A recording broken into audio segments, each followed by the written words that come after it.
How's everyone doing today? My name is Ryan Endicott. I'm a member of March Forward, and I'm also a member of the Los Angeles Party for Socialism and Liberation. Like many of you here today, when I graduated high school, there was very few options for me.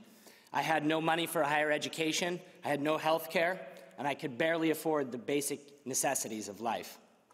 In the winter of 2004, when I watched my heat get shut off because I couldn't afford it, I watched as the American dream turned very rapidly into the American nightmare.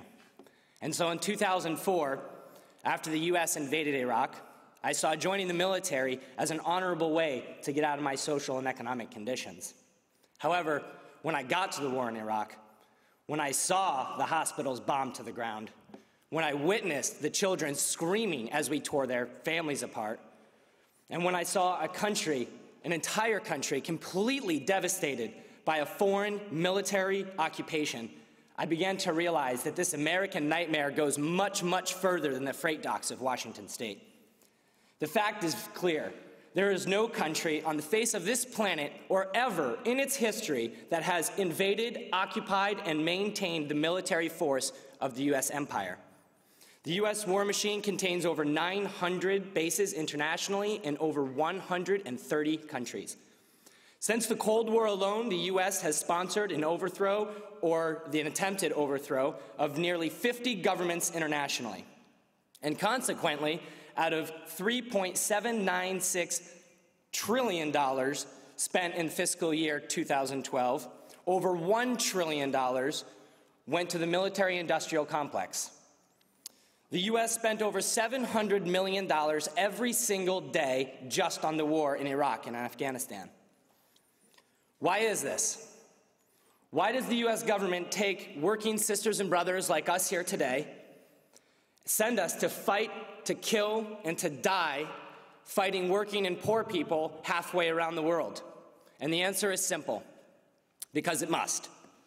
Undeniably, there has not been a single day in this nation's history of either domestic or international peace. And that is because capitalism as a system can only survive with two forms of exploitation. They can either exploit the current market here in the United States, or they can expand their market for exploitation internationally.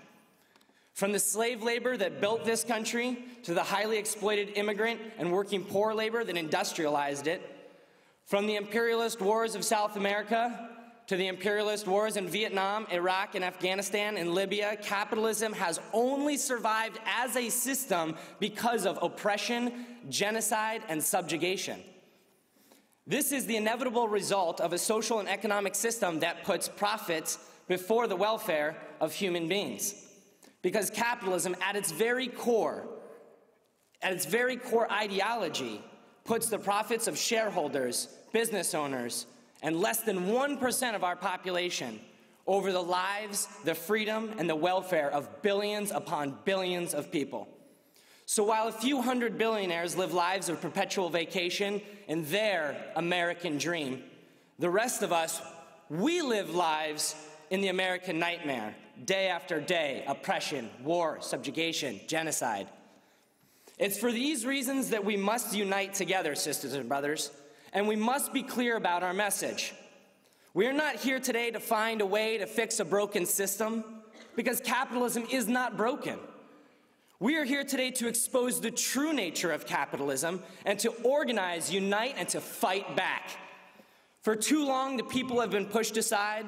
For too long, the U.S. empire has invaded, bombed, and murdered innocent women and children for their resources.